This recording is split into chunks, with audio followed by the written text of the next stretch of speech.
I mean, is it really cool? It is the No, not Kool-Aid. really. And we're live And we're with some live. internet issues. With some like right at the last minute, let's just slide in and push the Man, button. I'm telling, like, you and I were talking, and then like it just all my internet went out. What is going Good on? morning. NoBS Tribe. What is up with you, Jennifer Lacey? Nothing, just like I knew I couldn't push the button, so I was like, okay, we're gonna see how this plays out. We'll see if Jesse shows up right on time. Well, I'll tell you. So right now I'm running off the hotspot of my phone. Great. So You're just setting me up. I already feel it. You're setting me up. we may have some freezing going on. What is up, people out there in the Omniverse? Yes. Good morning. Let us know where you're at. Of Whoop, course, whoop. if you're a first timer, drop a blue heart so we can see who you are and give you some love. Yes. Oh, look at that, Rachel. Oh, look.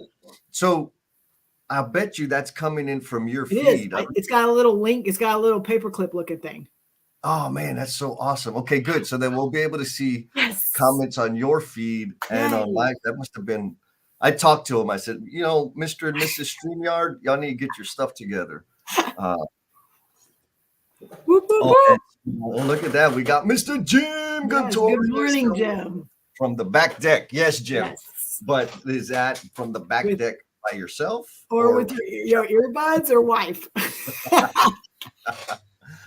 Oh man. So Jen, you just got back from vacation. How was vacation? It was good. It was needed. And as much as we talk about self-care and mental health and all those things, and I believe in it 100%, I'm not very good at it. And so taking the time, it was a holiday kind of in the middle of the week. So I was able to take an extra day and a couple extra days and just kind of travel a little bit with my girls, and did not take my computer, which was like such a big deal because I don't go anywhere without my computer. Even if I know there's not going to be a reason for me to be on it, it's like, oh, just in case, what happens? So I didn't take my computer, and I got on an airplane and traveled without my computer, and everything went fine. But did you die? I did not. And the world, and everybody kept functioning, and everything was fine, and nothing blew up. So it's like, what? Oh, amazing. Good for you. Well, hold on. It's all right, tribe. We need y'all to do some celebratory love, hugs, hearts. Yes. Because Jim is with his wifey, and they just had their 30th anniversary. Congratulations. Yeah, big congratulations. Lots of love to the Guntorius family. Yes. I can only imagine how much work goes into making that sort of thing happen. Yes. 30 and years. It's a good conversation today because it's like, what have you been waiting on or holding on to that you need to act on? And she could be listening and be like, oh, there's some things we've been talking about. Mm-hmm. Now let's see what happens. Yeah. All right. So we got some tribe members jumping in. Mr. Bruce. Say, this where the action at? 10-4. Yes. And that is what we're going to be talking about this morning. Yes. And we got Steve Martin celebrating the NoBS tribulation. Yes. We broke 1,000. Steve, thank you, man. Everybody else out there, y'all spread the word. Y'all hyped it up. And we're at 1,024. I know. We just pushed the button and yeah, it just grew. Miss Sarah. So I got to hang out. Did you see that yesterday? I did. I got to listen to y'all. Yeah, y'all talked about some bomb stuff yesterday. Y'all got to go back and check it out. Bring out your badass self. I got to hang out with Miss Sarah and Katie, and we had a good time. They asked really good questions. And you know how it is, Jen. I got rolling. I don't remember what I said. Of course, I do remember I had fun. And I was on podcasts all the time. We get back and we listen. We said some smart things, but we didn't remember them. Oh, look, we got a blue heart, and I think Melissa. Hello, Melissa. Welcome. From Lance invited me. Yes, Lance. So welcome, Melissa, and all the other tribe members out there. Go and love and hug and connect with Melissa Purdy, please. Yes, thank you, Melissa. You're going to have to let us know how much fun you're having, and how, like, if Jen's behaving or not.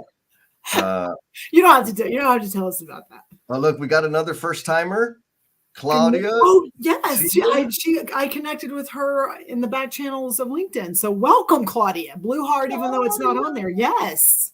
Yeah, man, we got everybody here. Okay, Yes. okay. So I want to make give her sure I some recognize love. everybody. Oh, yes. We got a lot of New Leslie, York City people coming. you know, you notice there's a bunch of people in from New York. Yes. And don't you have a trip to New York planned in this next I couple do have a weeks? trip to New York planned.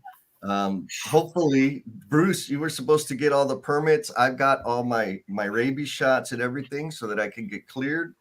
I think it's like a Wednesday, the last Wednesday of the month. I'm flying up there, and I'll be there over the weekend. Nice. I'm definitely gonna have like a NoBS meetup breakfast the 26th. So the July 26th, I'm flying over there. Be hanging out there for a few days. So Leslie, we got to connect, sister. There's a lot of people up there that seem to know us, kind of. Yeah. Lance, what up, big Lance? Man, and he's up early too, coming in from the West Coast. And he's been giving us lots of love and support. He's been follow him if you're not following him, because he's been posting some awesome stuff. And then he's been just showering people with celebrations and stuff like that. So thank you, Lance. Yeah, that's what it's all about. He's also an emotional bungee jumper. Yes, right? he is. That's super awesome. And anyhow, and if you do, or rather, after you follow Lance, you need to go follow up Trade Partner HQ, because that's another endeavor of his that I think is fabulous. The way he's intending to serve trades out there.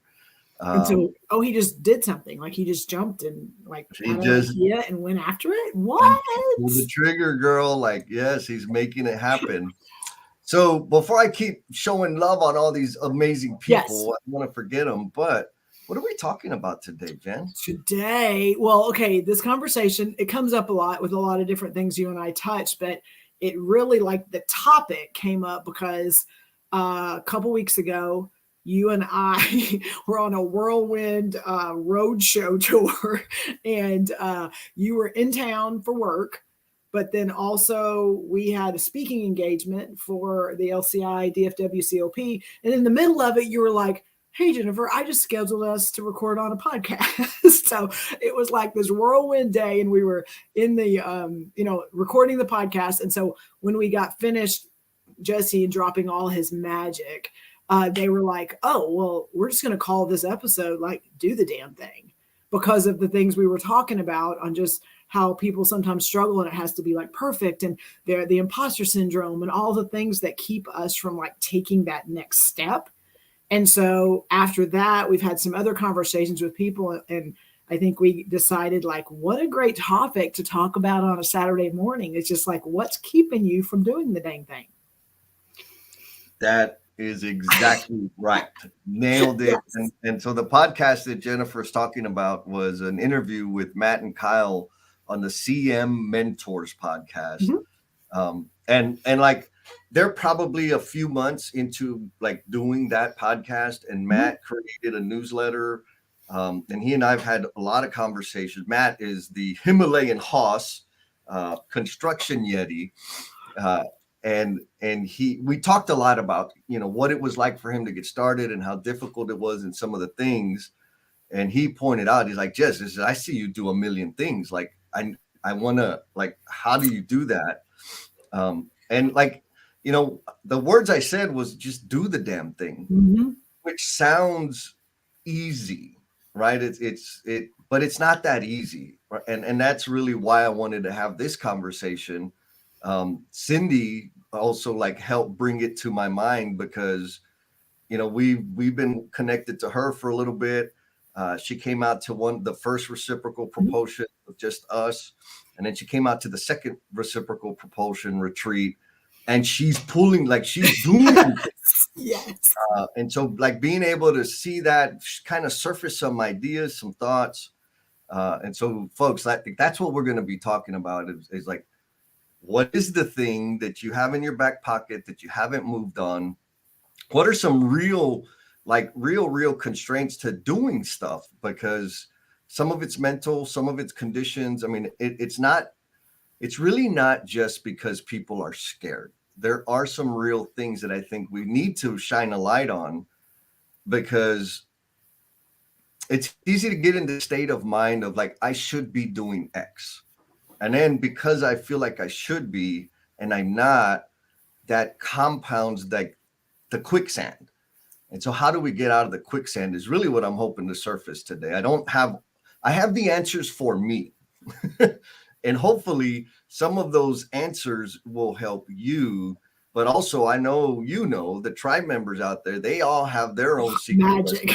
Yes. Right? And like, look, Melissa Pert, she's like, she ain't playing. She's already coming in. Imposter syndrome is so real. Looking to climb out from under the rock. All right, because so we're gonna give you more love. Oh, I'm sorry. Do it. No, do it. Love, love, love. Love on the people, and then we're gonna do the damn thing. So let's see. Who did I miss? I don't want to miss nobody. Maria Martin, what's up, girl? Good morning. Happy loving morning. And folks, she's taking also some steps lately. She's taking a bunch. Like, and so I think that's one of the secrets, and we'll talk dig about into that later. Right. And that's like the idea behind reciprocal propulsion, because as you grow, I grow. And same thing for everybody out there in the omniverse. Like, as we support each other and you grow as an individual, your momentum speaks to us. And there's like drag, like the NASCAR. I'm not a NASCAR guy, but there's this thing that they do. They'll get behind one vehicle and use less energy because they're in the airstream of the lead vehicle. And so there's drag there that gets you faster than if you were running independently. So there's some magic right there. There is.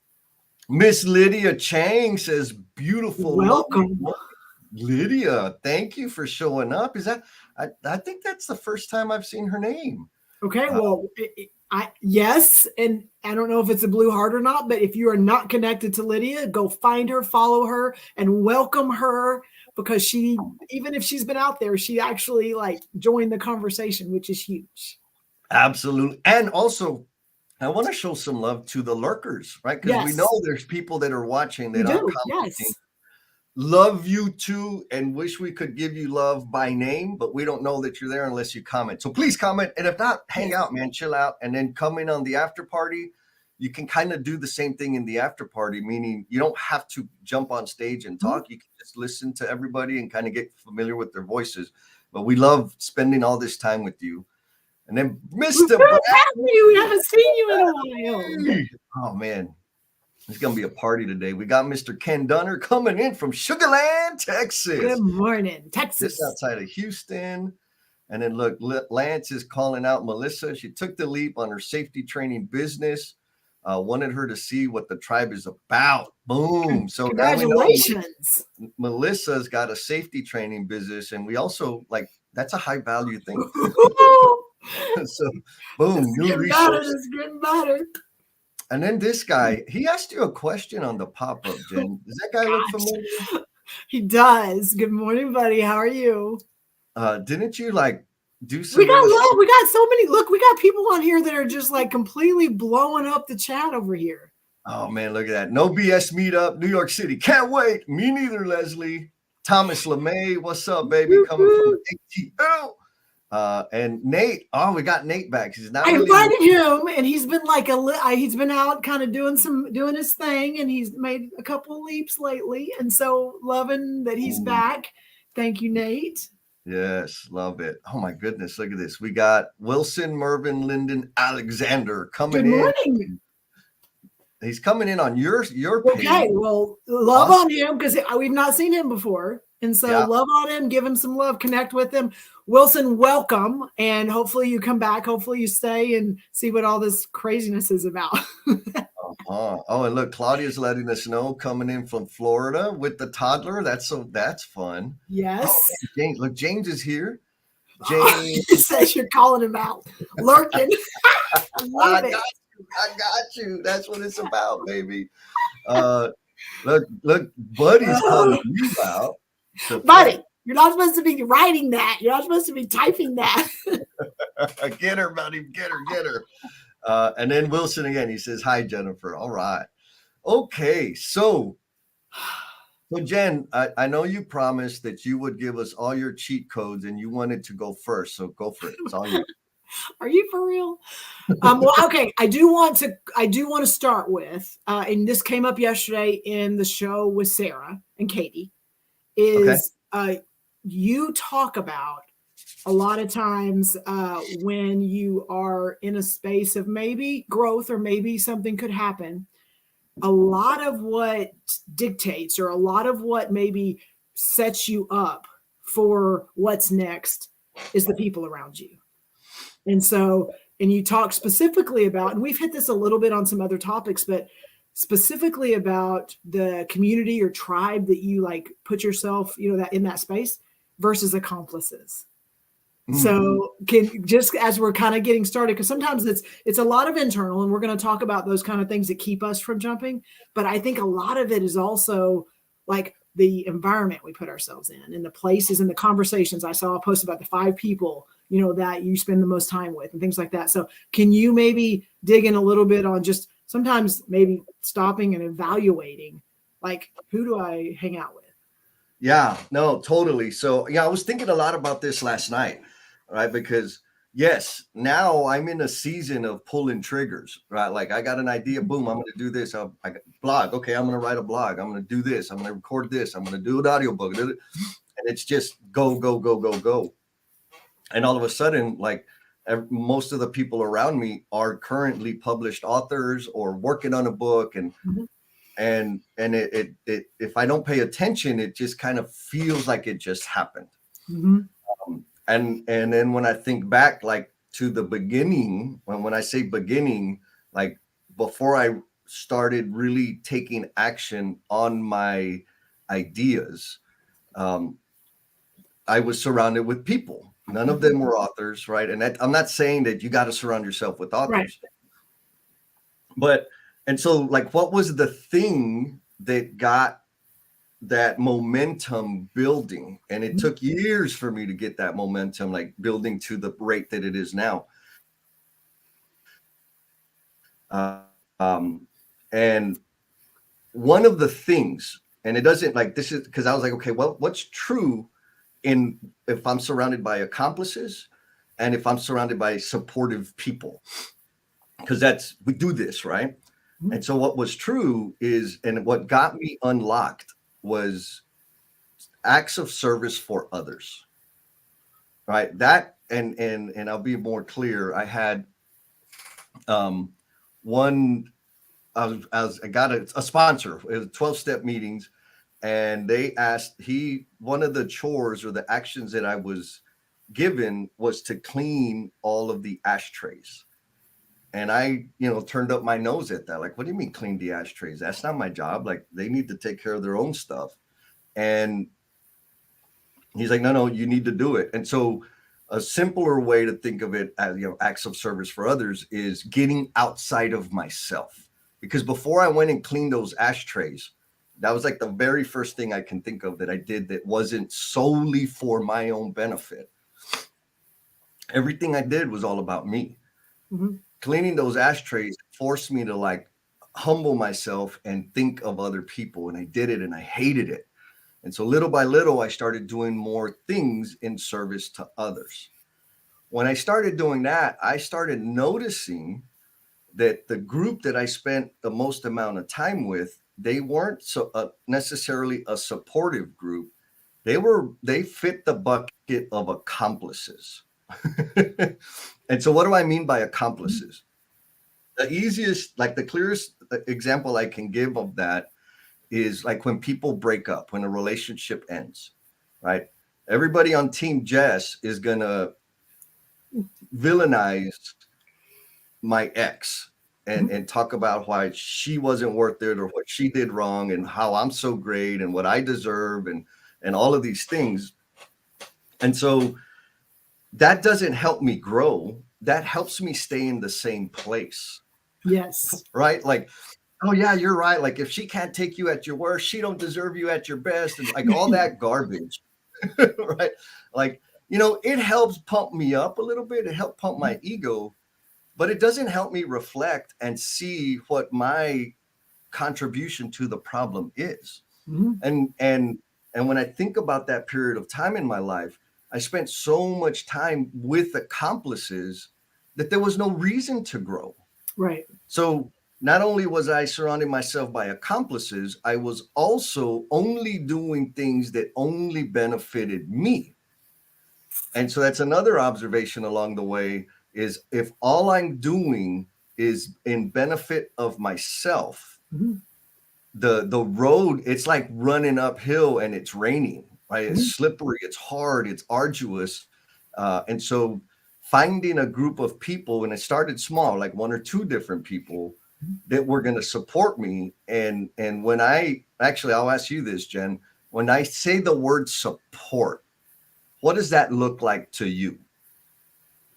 Support for me, it just means that you are accessible and available when good or bad. Like you're just, if I, and you know, I call you a lot for a lot of different things, but that I think knowing I have support is that there's somebody there that's going to be able to, I'm not say hold me up, but like somebody that I can bounce things off of, I can lean on, I can like, I'm going to tell you the biggest thing for me is I can vent to. Mm, And to me, for me, I have a lot going on in my life. I got family, I got work, I got a lot of other things going on. And there's times where it's nobody's fault, but life just sucks or something bad happens. And it's yes. nobody's fault and there's not a fix. But like you are in this place, and I mean, literally, we were in a car, and I was like, I'm just so angry right now, and I just like need to like be mad. And you like listened, and you didn't try to solutionize. You didn't tell me what was right or wrong. You didn't do anything. You just like let me be mad and let me like get it out. And then, you know, then ask some really good questions that kind of helped me reset and get in a good place. And then go, okay, we're good. We got this. We're good. Like that space, if you can have someone that you can do that with, and there's not like, okay, they've got to be the answer guy, or they've got to be the, oh, you should have done like all this stuff. If you can just be in a place where you can just vent and there's no judgment, there's nothing that is there that is making you feel bad or good or whatever, like that's like a magic place. Yes, yes. And so, thank you for that, because I know you're talking about me, but also like there's a delineation that it could seem like the person your group is or my group is being supportive, but they're really just less abrasive accomplices. Uh-huh. And what I mean by that is what I like, the folks in my life, which are a lot of y'all are on here right now, that I put in my support bucket, um, understand or have an awareness or just straight up know that I am working towards a goal, right? I'm on a mission to do X, Y, or Z. And when I'm in need of help, when I'm weak, when I need somebody to, like Thomas says, carry the skillet, you'll carry it for me for a period of time Mm-hmm. and then help me get back on track. Yep. So it's not a place to go hide Yes. and slack. Yep. It's a place of get your breath, right? You're stuck a little bit, stay a little stuck. I got you, and get your ass in gear. That's what I think Leslie said. Leslie made a good point of just venting. A great skill, get it out and then move forward. It's not Yeah. like get it out and stay in that place and just It's like, okay, I feel good now. And you got to watch that whole thing happen in a car ride. I did. And it was awesome because I could tell like you were in a space there was a lot going on emotionally, like logically, there was and the decisions needed to be made quickly. Um, and you wanted to make a responsible decision, but you were also being human at the same time, right? Because and I think that's the thing that I have forgotten in my past when like mentoring and supporting other people, because I'm not always human, right? Like for me, it's like, Robot, okay, like you got to be this robot and not just yes, shut down any feelings you have. And right. And that's not reasonable. And so, well, I'm going to give a shout out to another lurker, Clyde Woo King. woo, Clyde. What's up, Clyde? Y'all need to hit Clyde up because he posts like every day of the week, of the work week. He posts some awesome thoughts out there. The video, Clyde, I've been seeing your video. I'm like, damn, bro, slow down because Yes, better. he's And been bringing it. He's giving you a little bit of competition out there. Totally, man, totally.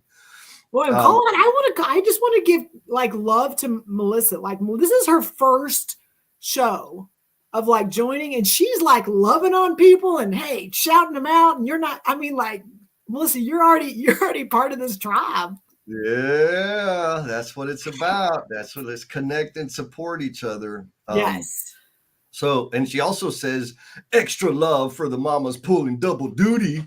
Yes. I have no idea, and I agree. And so Bradley says, easy is overrated.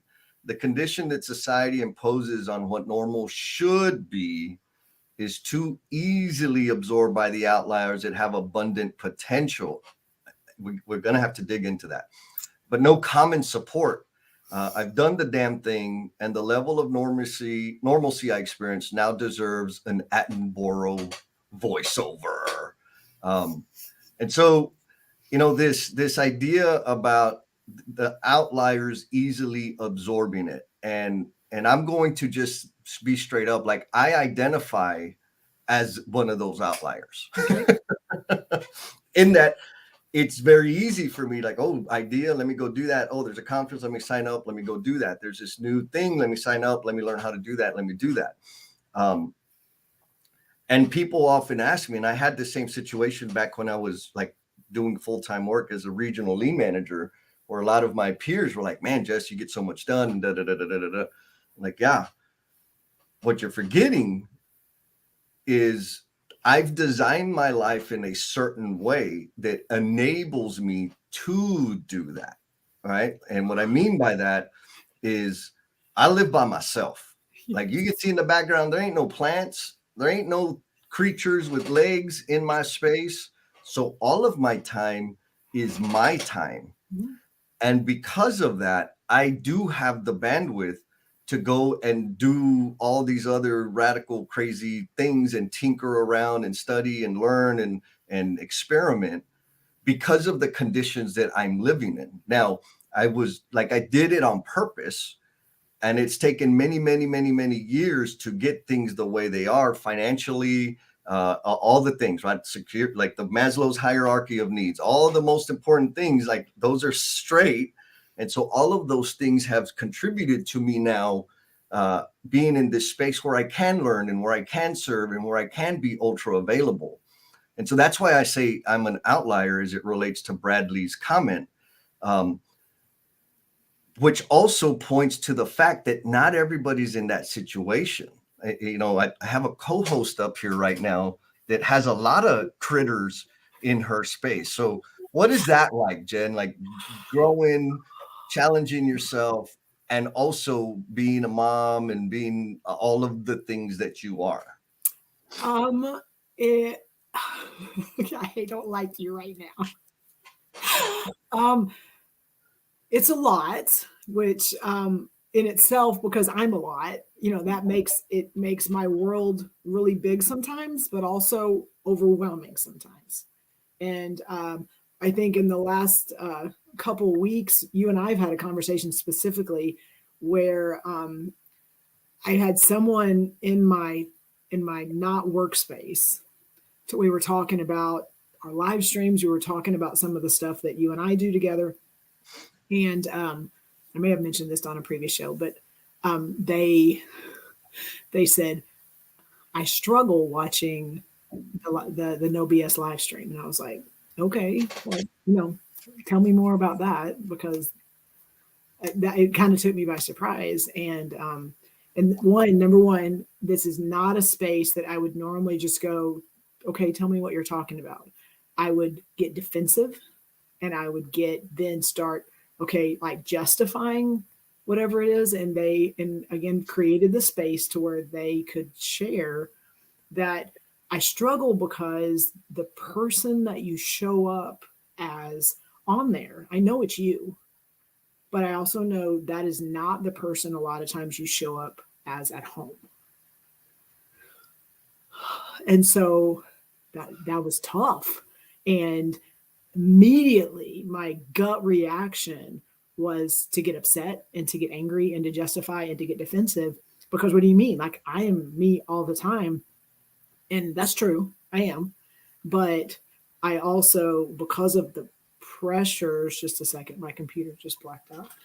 Oh, I No, can no, still no. see it. I know. It's Yeah, still I was just, it timed out.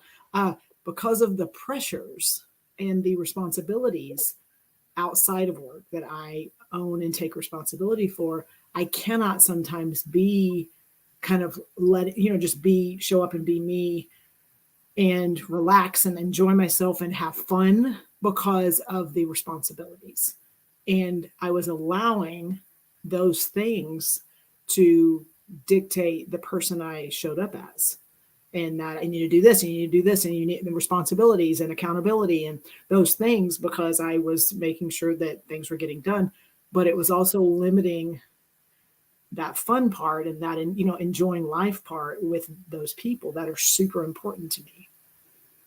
And so, to go back to your question, it's a lot, but and sometimes we know a lot of us all the time, inside the gate, outside the gate, like we separate those spaces, and we think we've got it all under control and that we're running things.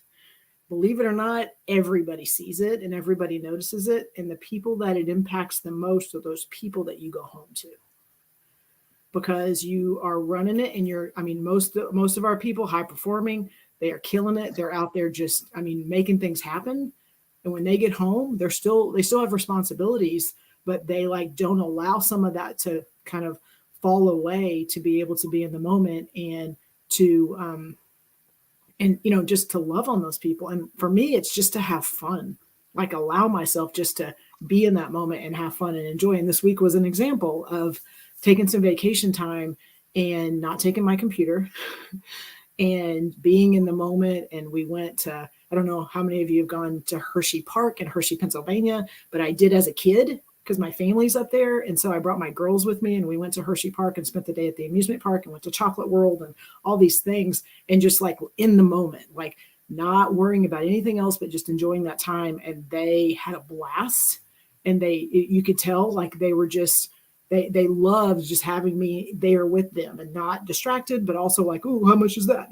All these little things that normally is where I live. So it's a lot. I think that's the answer to your question. No, I love it because the door is open, y'all. You don't even know. So, but first, I'm going to give a shout out to Mr. Will Sullivan. Says hello, coming in on this Saturday. Will, be warned, I am going to be in New York starting July 26th, and I am absolutely going to come find you. If I got to come to the Children's Museum, that's where you'll find me. And congratulations. He just announced a new position. Yeah, so awesome. We'll love you, my friend. So Jen, I know before your vacation, there was an observation shared with you on a boat by a young lady. Would you mind give us a little more details on that, please? Yes. Yes. So I was taking a day, spending the day with Jamie Knox. She invited us to go and hang out on the boat with her, and it was me and my girls and a niece, and we were on the boat and we were tubing and laughing, having fun. And we got done. We were in the car driving home, and I was like, okay, what did you have? Where was the most fun you had today? What was the thing that you enjoyed the most? And they were, the tubing and the this and that. And then one of the young ladies said, I think today was the first time that I ever saw Jennifer have fun and laugh. And I'm in the front seat driving, and I'm just, she comes over a lot. She hangs out a lot with us. And it was a moment where I had to go, well, what the heck? Jennifer, because I know I have fun all the time, but in what environment? And then how much of that do I allow other people to see? And I think that was the wake-up call for me, a big one, is that I think that I'm having fun and enjoying myself, but the people around me don't feel it. Yeah. Yeah. And They then, don't and, experience that. and my daughter, I mean, and within the same vein, my daughter, uh, a couple of times is like, Mom, remember when we were at Walmart in the parking lot and we drove, we parked and there were a lot of birds there and you and I just ran through the birds and they flew everywhere and we were laughing. I was like, yeah. And she's like, man, that was so awesome. That was 2.5 years ago. And I'm like, dang it, Jennifer. Like, why is that the memory she's holding on to right now? Because that's what she remembers us having fun with. So, it was a wake up call and it was like tough. And I had to like take it and say thank you and like really do a lot of self reflection. And you and I have had a lot of conversations about that. And so I am intentionally working on being able to do that. And to me, like how does that tie back to do the damn thing? Like sometimes it's not just this big, write a book and I'm going to start a business. And I think that is sometimes we get caught up in those big mountains that we want to tackle and overcome and whatever that is. Sometimes it's like internal. It's those things that we just don't allow to happen because we're so caught up in other things or because I just can't do that. And for me, like that, it was huge inside of me. Like it didn't look like that much for everyone else, but like to be intentional on how do I overcome that and how do I just do it and figure it out and be clumsy and clunky and all this stuff, but then make more memories and more memorable moments for my kids. Oh, amazing. Woo! I'm so glad you told me to ask you those questions. So Sarah says, be in the moment. Right. And I'm gonna come back to that because you said some stuff that I think, or rather it's another one of those thinking models that'll help us do the damn thing. Because we often think about I need to start doing these things. And I'm just gonna leave it there. I'll come back to that. Okay. Got lots of comments over there. But Claudia says, Jennifer, I agree with that so much. There are definitely different sides of us, and we choose almost involuntarily which sides we show in which environment. So that it takes us back to conditions, right? And Claudia also says it's hard, perfect at home, perfect wife, perfect mom. It's exhausting. And so, like that series of perfect things, what it says to me is where does the need or necessity to be the perfect XYZ come from? My assertion is that it is self-imposed. And that's part of the conversation you and I had about Jennifer having fun, because you operate from a perspective of being the responsible person all the time, managing risk, making sure things are okay. But who asked for that? When the people around you are saying, I just want to have fun with you. I don't need you to be the responsible, authoritative problem solver, risk manager all the time. But we impose that, or we take that on and make it our thing. What do you think about that, Jennifer? Yes, I agree. Yes. I agree. No, So Leslie it says, was very self-imposed. Yes. Yeah. Be your imperfect best. Amen, sister.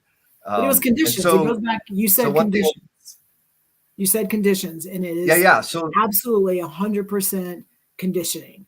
My dad and mom got divorced when I was 9. I had 3 younger brothers, and we were with my dad. And from the time I was 9 until forever, like I was the person helping be the responsible party to help raise and, grow up really fast and be in an environment to where that responsibility and accountability and things were, placed on me, and I took them. And that was kind of the person, it shaped who I was, but it also like, I've been that responsible person in charge of things and managing things and making sure things were happening like since I was 9.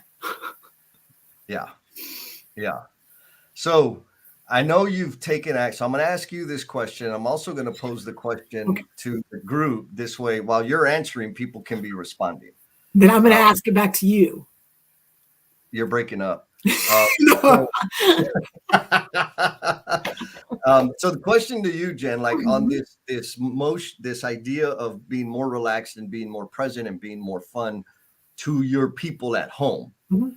what needs to be in place for you to get into action? And I think you've already taken action, so you actually have like a case study to refer back to. What needed to be in place for you to do that damn thing?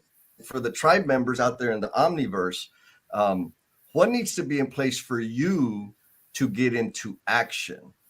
So, and after you answer, Jen, I've got that other little cheat code around starting new things and doing the damn thing. So, Jen, what needed to be in place for you to get into action and have more fun? Okay, well, a couple things. Number one is I had people that gave me feedback, and I said thank you, and I took it, and then I did some self reflection on like what does that mean and how what can I do different. So I'm going to tell you the biggest one was I got feedback, and I didn't start defending, making excuses, all these things as to why I have to be this person. I know why, and I can give you reasons why, and that can justify a lot of things. Or I can go, do I want to be better? And so I had to take it, and I had to, humble myself a little bit. And then I think I have it all figured out, and my, kids have figured out I don't. And so took that. Then for me, it's then having the conversation with someone on, hey, here's what I'm struggling with, and here's what happened. Because I could hold it, and I can like, I got this, I've got it figured out. For me, it doesn't work. Like, because I think I have it figured out along with 100 other things. And so sharing it with you and sharing it in some conversations on, here, I'm struggling with this, and I'm not sure what to do. And this is not the first time where I had to like own that I couldn't do it all by myself. Like when I had a house that flooded, and I just had to like go, I need help. I don't know what to do. And that is not a comfortable place for me. And so I think just owning it and taking the information, self-reflecting, sharing it, and then small intentional moments where I made a different decision. Like tiny, like not, I'm going to now be the fun person and I'm going to do all that. Like there's no way that would have worked for me. And so it was, we're going to go on this, and I'm going to not try to micromanage everything. And I'm going to ask, and I'm going to let them make decisions. And it was scary, and it's still like, oh my gosh, what's going to happen? And it was fine, and they had fun, and they loved it. And it was one step closer to, somewhere that I probably need to be. And so how comfortable was it to just order the damn nachos? It was not comfortable. It wasn't. It's just, it was, I hate you right now. It was, no, we were one of the, like, one of it's money. And you and I talk about this a lot is, I don't know how many people out there can relate, but you probably can. But I grew up in a house where, you had to scrimp and save, and you didn't have a lot. And that was how I was conditioned. And you single father, working 3 jobs. And so my money mental model when it comes to finances is like, I never want to be in a place to where I'm without. And I don't want my kids to be in a place where I'm without. And so the answer to that is just completely like, just keep everything locked down, and just justify every penny that goes out there, which is like, in my mind, I know that that's not feasible when it comes to trying to, have a family.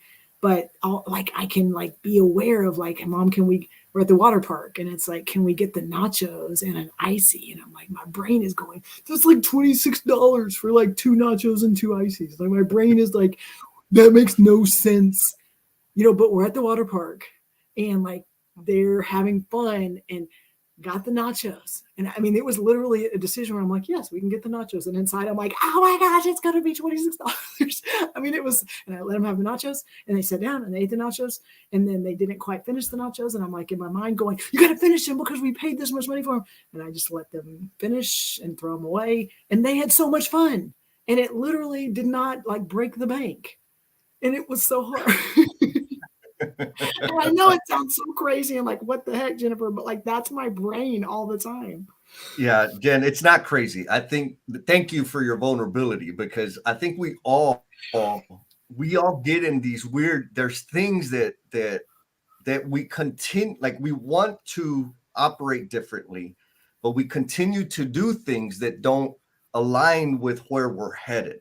And so Yes. Thomas LeMay says, yes, Jen, you're explaining the concept of explaining away deltas instead of taking positive action in terms of receiving the feedback, which you like phenomenal, right? Like when you and I talk, I know sometimes I say some tough things and you receive it gracefully. And that's why we continue to have that type of dialogue. And same thing with many other people out there.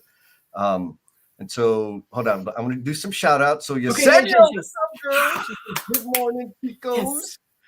And then we got Jared Wilson, who says, apologies for tardiness. No apologies necessary, Jared. Appreciate your No, support. you are managing a lot, so you're good. And then Will, along with Bruce, have alerted the authorities that our energy may interrupt the power grid in the New I York City. completely agree. And so, You'll have to do some lives for sure. um,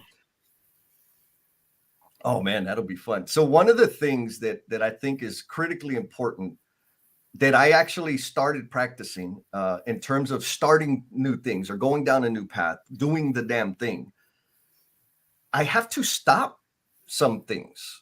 And I don't think that we talk about that enough. It's always, let me be more flexible. Let me be more relaxed. Let me be more open. Okay. And what are you going to stop doing? I'm going to start doing a blog. Okay. And what am I going to stop doing? And so I think that's we, for whatever reason, and Maria says it nice, right? Like it's really hard. Not, we should all over ourselves. I should be able to continue doing all of the things that I'm doing Yes. and start doing all of these things. And that's not reasonable. It's absolutely not a reasonable expectation to put on ourselves. Um, and James, this is a big one, but I think it's important because I'm Okay. pretty sure it's not the only one. Can you see my eyes? I can see your eyes, Ooh. yes. So James says, I'm realizing why I've been too busy the past year to tune in with you guys on Saturday because these truths ring too close to home and I'm in a season where I have some obligations I have to finish before I can start something new. Again, stopping, right? Start something new or get realigned like I want to. Not to mention, I'm torn between excelling in my career or my personal dreams or goals. That's not to say I'm not doing my job because I am, but it's what I do with my extra time and energy that becomes the struggle. And so thank you for sharing that, James, because I know that Yes. that's a big thing, man. Thank you for inviting us to do in with you on that.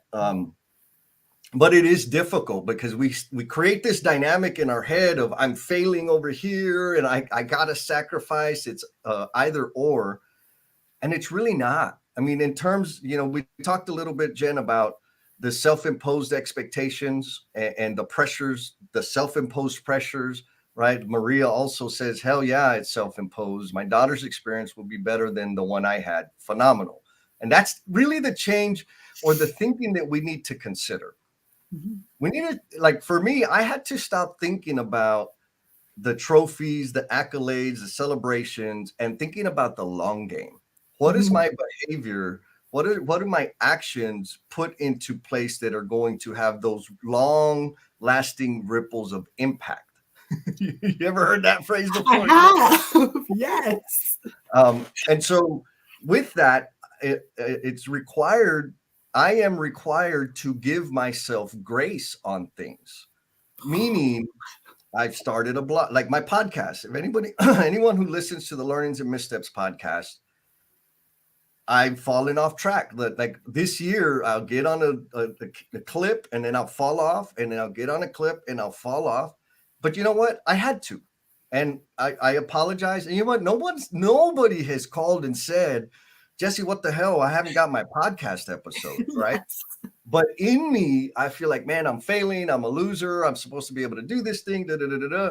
And who put those expectations out there? I did. Nobody is bashing me for that thing. And so I have to be graceful with myself that I am making a decision to spend more time here. And I have to like pump the brakes on this thing. Because if I don't, you know what I'm gonna do? I'm not going to sleep.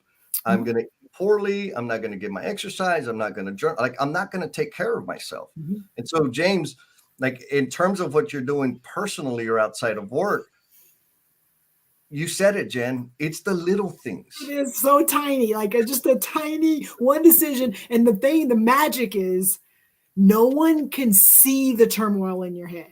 Like if you can just understand that, because I am not saying when it happened, and James gave me some love on, I'm not alone about the nachos, but thank you, James, so much. But like nobody knew all of that was going on in my head. They were just having fun. And like and that's okay for it to be that way inside your head as you're trying to make changes, because it's not going to be just easy. Like Bradley said earlier, it's not going to be just this easy thing. It's going to be something that it, they're going to see it and they're going to feel it, and inside of you you're going crazy, and it is like I don't even know how else to explain it. Like I was picking apart everything. Like I told Jesse, I was like, she left 3 nachos in the thing and she threw them away. Like who looks at that? Who counts those things? Oh, I did, because I spent $7, $8 on a dang thing of nachos. And Yes. she didn't know, and she had fun, and they walked away, and in the end was like so thankful that they got to have nachos and an icy. Like it's like a sickness. I really think so. Well, I think it's a natural sickness, Jen. And Bradley puts it in like very analytical terms, because I know we have a lot of analytical thinkers out there. And he says it's a risk analysis thing, right? A risk or loss analysis thing.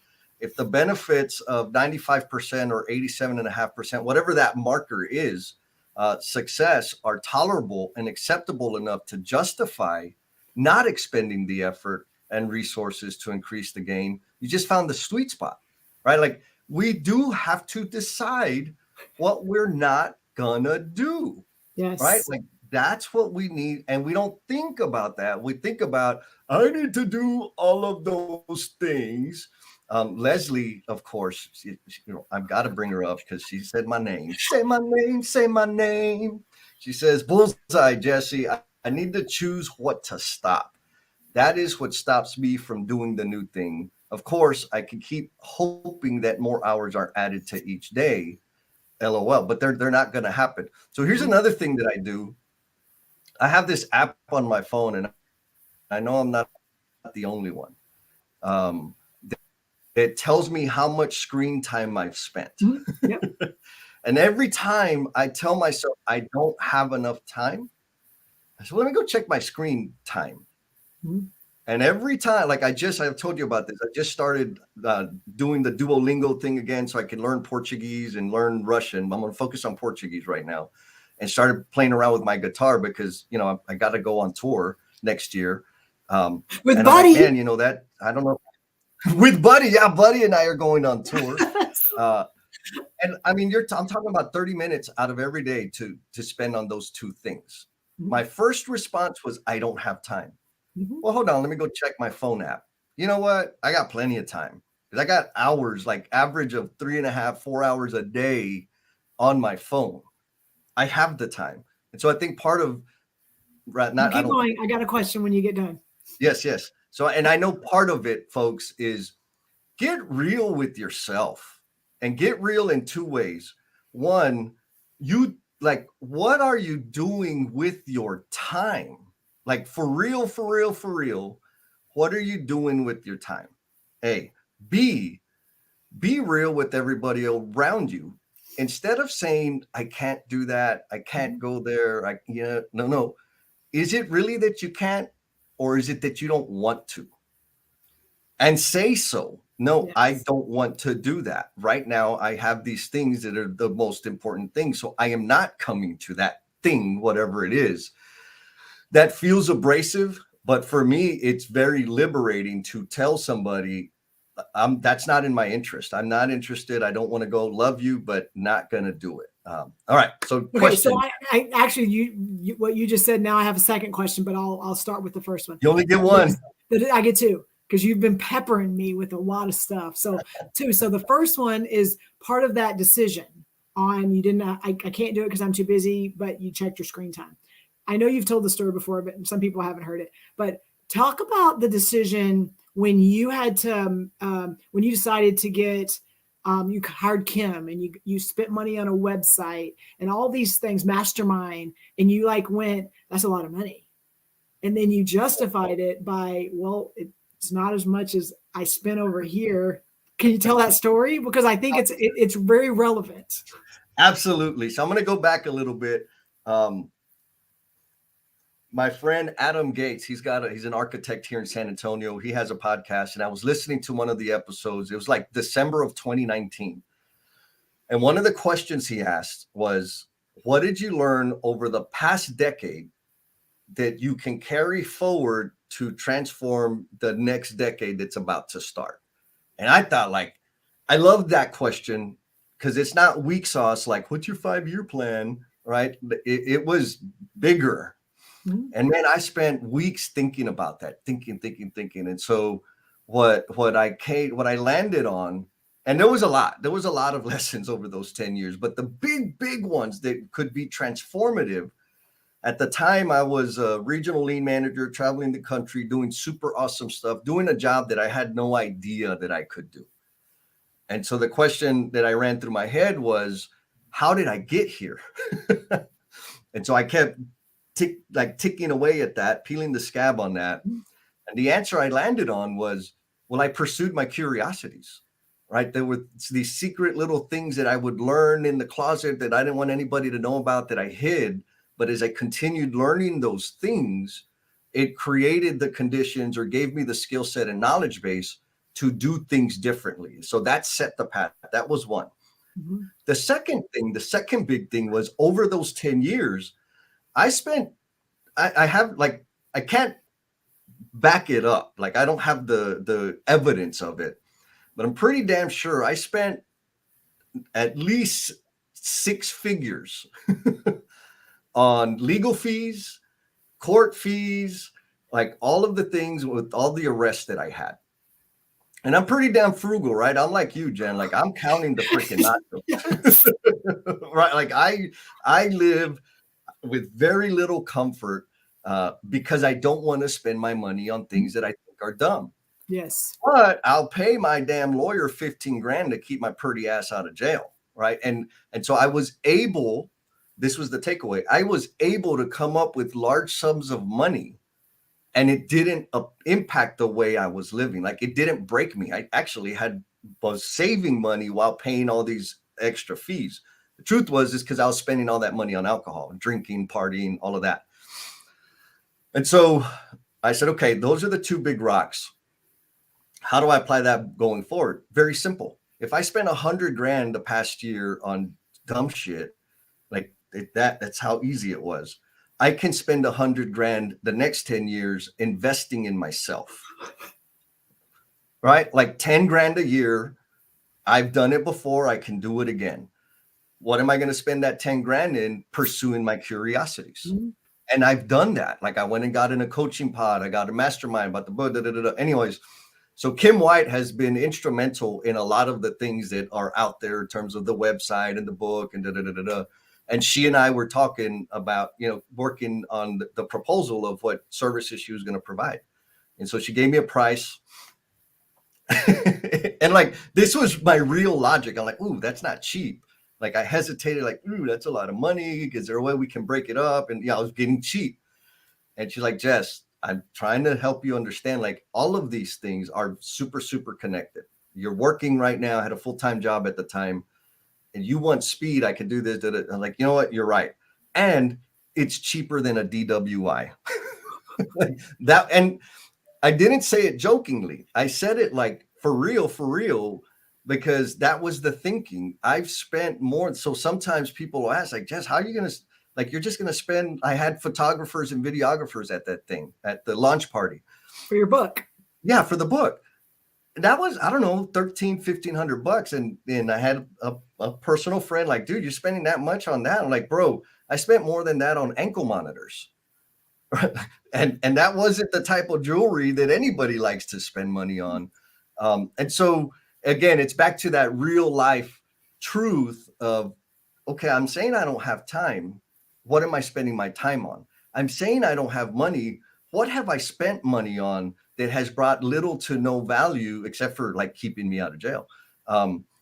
And is this a better decision? Yes or no? I try to keep it as simple as possible. Is that the story that you were looking for? Yes, 100%. But I think it's relevant. And we talk about money and we talk about time. And like a lot of times we lump them together and we like making decisions on it's going to cost too much or I don't have time. And I think the two stories both of us shared are examples of sometimes it's like looking at it and putting it in perspective. Yes. Yes.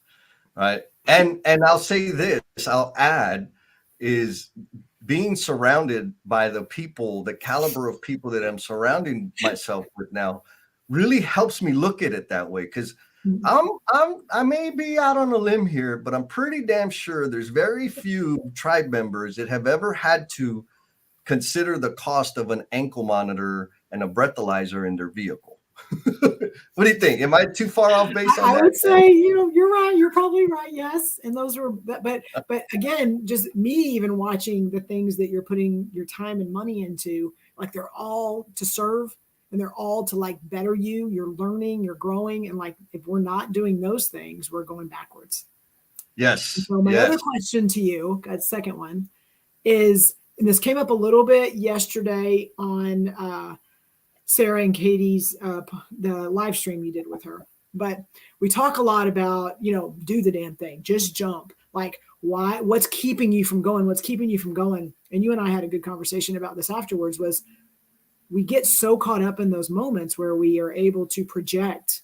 Why doesn't this person do that? Why don't they just, like get off your butt and go and make decisions and, don't be scared and imposter syndrome and you're going to be fine and all these things. But we don't sometimes take into account why people don't jump and why they're not doing those big things that you are like cheering them on and coaching them and stuff like that. So can you dig a little bit into like sometimes like, yes, we are all like high performing and go and just jump and it'll be fine. And like, but we also need to take into account why people are choosing not to do something. Yes. And I'm going to start my answer by sharing Sarah's comment. Okay. Because my focus right now is spending more time meditating. As Jesse, that's me, shared with me yesterday, sometimes the action we need to take is to quiet our mind. Silence gives us space to create. So taking action might be giving yourself time for silence. And so on the same vein, one of the questions they asked me was like, somebody asked, like, what do you do when you're stuck? Mm-hmm. Right. And so part of that is rest. If you're stuck, rest.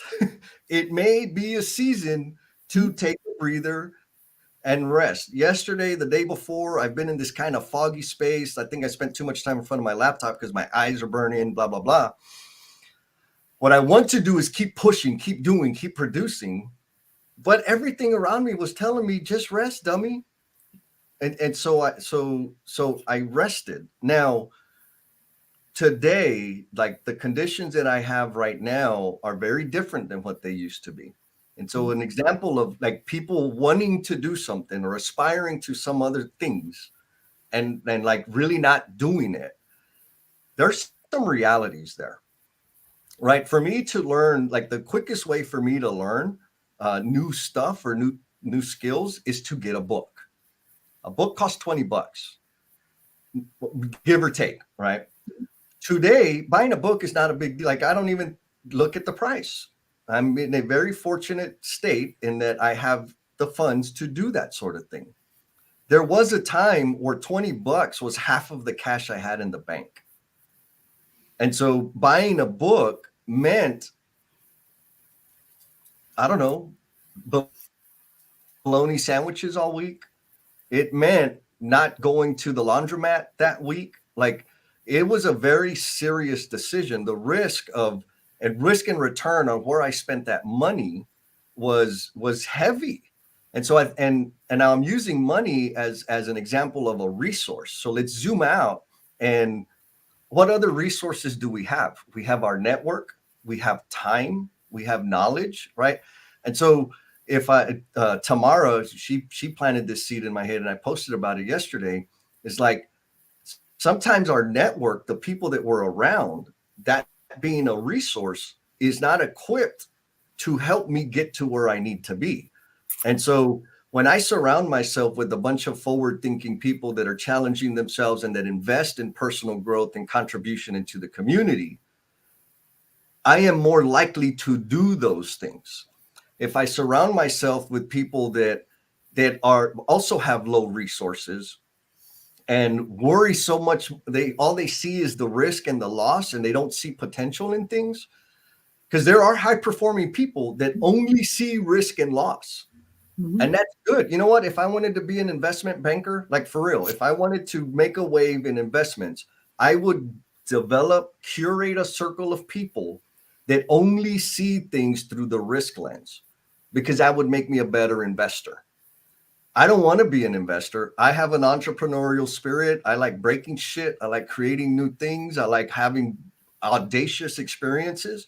Because of that, I have to curate a group of people, that cocoon that Tamara talked about, that lives in that space, or at least flirts with that space, so that I can continue going down that path. And so in summary, like, the reality of it is, some of us aren't making the decisions, aren't doing the damn thing. One, because we think to make the decision means I have to accomplish it tomorrow. False. All you got to do is take one baby step and move in that direction. Like, and when I say baby step, it may just be simply making a decision. Then, or letting somebody else make a decision. Exactly, right? And then getting comfortable with the decision I just made, and then actually taking action in that direction. And so anyways, it's all of that. What are my resources? How scarce are the resources I have? Because my decision making, my action forward, it's almost in proportion to the resources that I have access to. What do you think?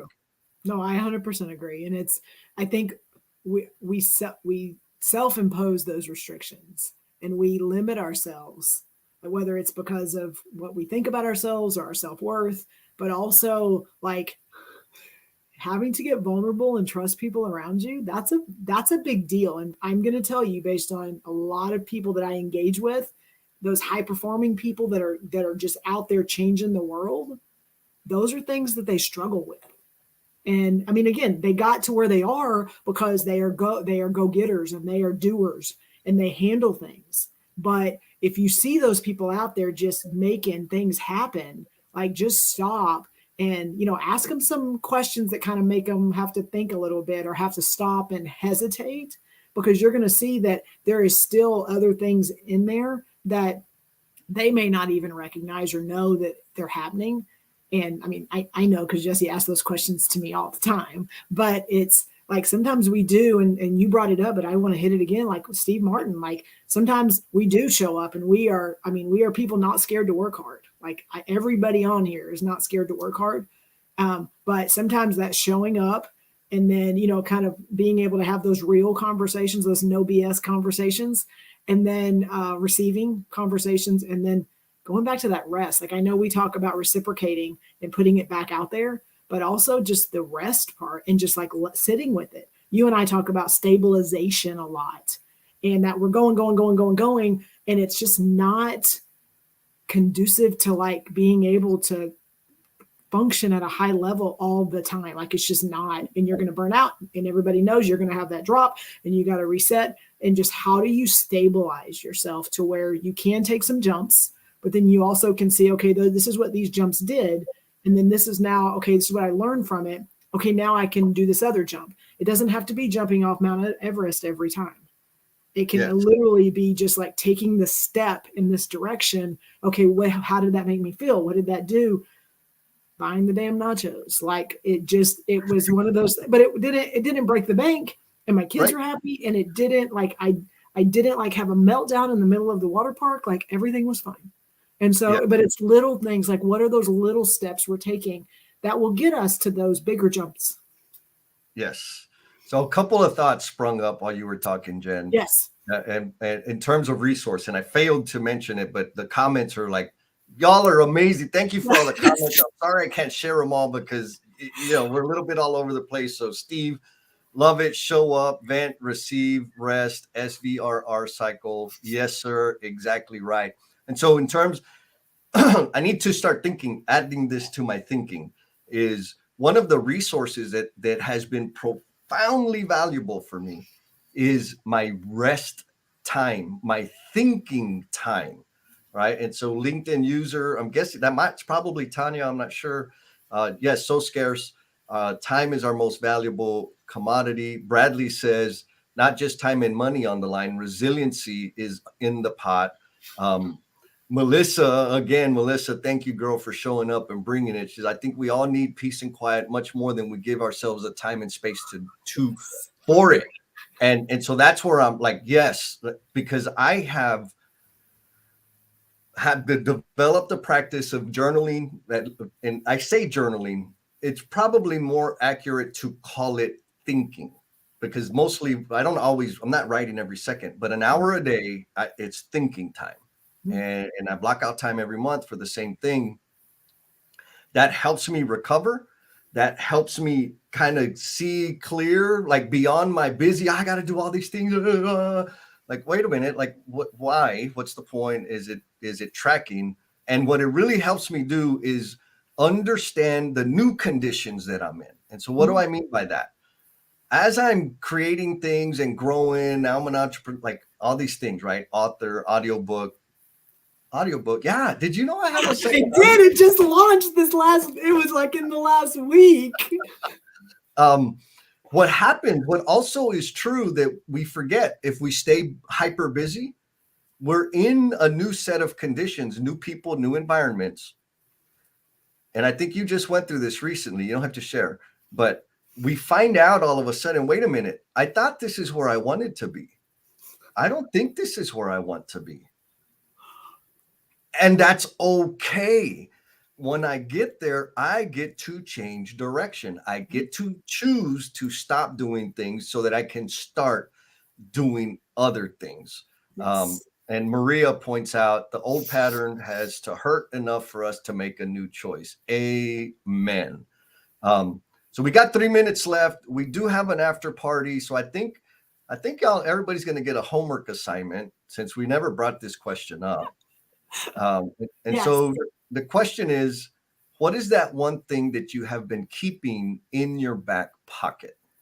And I'm going to tell you, you know this, Jen, but try Omniverse.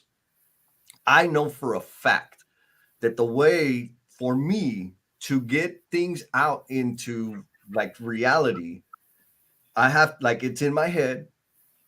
The next step I do is I write it down. And then after I write it down, I share it with somebody. And like, that's the path. After that, the damn thing takes off. You get different rates, but that's how I do it. So the question and the challenge to you out there in the Omniverse, post now or throughout the week, but be ready to come back and share that on our next live stream, is what's the one thing, idea, aspiration, whatever, that you've been keeping in your back pocket because of whatever reason? Let's just talk about it. Nobody's going to pressure you into doing it. Let's just talk about it. What do you think, Jen? Yes, that works. I know that anytime something comes out of my mouth and we talk about, and again, we ideate a lot, but when it's out in the omniverse, but it's just come, and it's not just in my head, like everything has happened, like everything. So I completely agree. And so adding to the challenge is like, we know some of you are like, yes, I got it. I know what it is. I'm going to post it, tag us, let us all love on it and comment on it and share it. Some of you are like, yeah, I'm not there yet. And that's okay. Like, send it in a private chat or send it in an email or a text to somebody and go, hey, I've been really thinking. It doesn't matter. Send it to one of us. We're fine with that too. But like, it doesn't have to be out there for the whole world, but just share it with someone. And even, you know, your conversation can be that you shared something with someone and here's what you're hoping happens. Doesn't matter. But like, that's like, just put something out there and have another conversation with someone about it. So yes, I agree. Yes. And tell a freaking tree, right? Like, right. You'll get there, right? Bradley says, impractically practical. Hell yes, my friend. And now I know it's Tanya. Beautiful demonstration of what we're talking about. The decision not to take action on everything all at the same time, to leave time for self, is a conscious one, which you guys have definitely helped me with. No emotional bungee jumpers for me at the moment. But she's on day 40 of Duolingo, which had been on the list forever. Esta chica finalmente está aprendido español. Watch out, girl. That's what I'm talking about. Shoot. I don't speak Spanish very well, but I could dance me some Spanish. So we're fixing to jump into the after party, and I want to make an announcement to the tribe, and I'll be making it like super public later in the week. I have a audiobook challenge going on right now for becoming the promise you are intended to be. And the challenge is this: post a picture of the Amazon review that you left on Amazon. Like, and it has to be like an honest, for real review, meaning don't fluff it up. If you think it's crap, say so. And post that on LinkedIn, Instagram, or Facebook. And the first 3 on each of those platforms, I'm gonna hook you up with a little free coupon to get the audio version on Spotify for free. So folks, if you're up for it, yes, it's going to help other people see the reviews, and the book is helping people right now. And so if other strangers get motivated by your review, you help me serve more human beings, and that's really what I'm asking for. And the magic of the audio, and I want to add, because Jesse's not going to own this, the magic of the audiobook. You need to get the book. The book's amazing. The magic of the audiobook is Jesse does the reading, and there's some stories that like emotionally he could not get through without like some breakdowns. And so you're going to get to hear that in the audio version. And so just another layer of like Jesse reading the stories that were so real to him and to how he became the promise he was intended to be. Thank you for that, Jennifer Lacey. Yes, the allergies overtook me. So after party in a few minutes, yeah? Yes. All right, folks. We'll see you all next time.